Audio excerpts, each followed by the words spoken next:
Bon les gars, un énième mouvement très intéressant que j'aime bien mais qui est trop souvent mal fait en salle, c'est le pec deck inversé, donc pour l'arrière des épaules et non pas le pec deck dans le bon sens pour les pectoraux. On a reçu du coup fraîchement il y a quelques jours de ça la machine pec deck comme dans beaucoup de fitness park. Du coup je prends le temps de vous le montrer. Il y a globalement plusieurs points importants, ça va être le positionnement des mains, l'orientation des mains, comment placer le haut du dos et le réglage du coup du siège vis-à-vis de tout ça et l'amplitude. Donc ça nous fait 5 points à voir. Du coup on va commencer avec la première étape, ça va être positionner le siège à la bonne hauteur. Pour ça il faut comprendre que pour bien solliciter l'arrière d'épaule et pas trop les trapèzes, pas trop le dos, je vais éviter d'avoir la main trop basse ou la main trop haute, parce que ça c'est pas très naturel.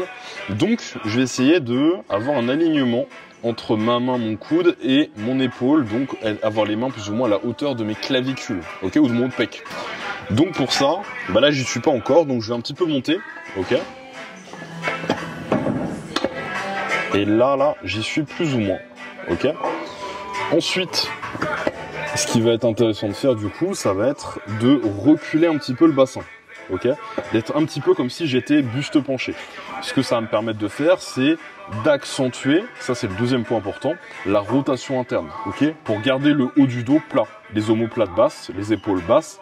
Et justement, quand je suis dans cette position-là, je peux pas me servir des trapèzes. Donc quand je suis en boule, comme ça au niveau du haut du dos, et non pas du dos, mais au niveau du haut du dos, eh ben je peux pas me servir des trapèzes, je me sers que de l'arrière d'épaule parce que justement, je suis en position de boule en fait. Pour amplifier du coup le fait que je sois en boule comme ça, pour l'amplifier et éviter d'être tenté quand c'est dur de redresser la poitrine, et bien tout simplement, je déporte le bassin vers l'arrière. Et là, c'est très dur d'essayer d'aller tricher. Il faudra vraiment que consciemment, je me redresse et tout. Donc, main en pronation, bras tournés vers l'intérieur, haut du dos arrondi. Et là, il y a juste à, avec les mains, pousser sur l'extérieur. Et par conséquent, la contraction maximale. Ok ? Pas besoin d'essayer d'aller chercher trop loin, parce que là, vous voyez, je me redresse. C'est parce que je veux être en boule pour pas me servir des trapèzes, les épaules bien basses, et le mouvement est figé. Ok, grosse différence entre ça et grosse différence entre ça. Ok, c'est pas ce qu'on veut.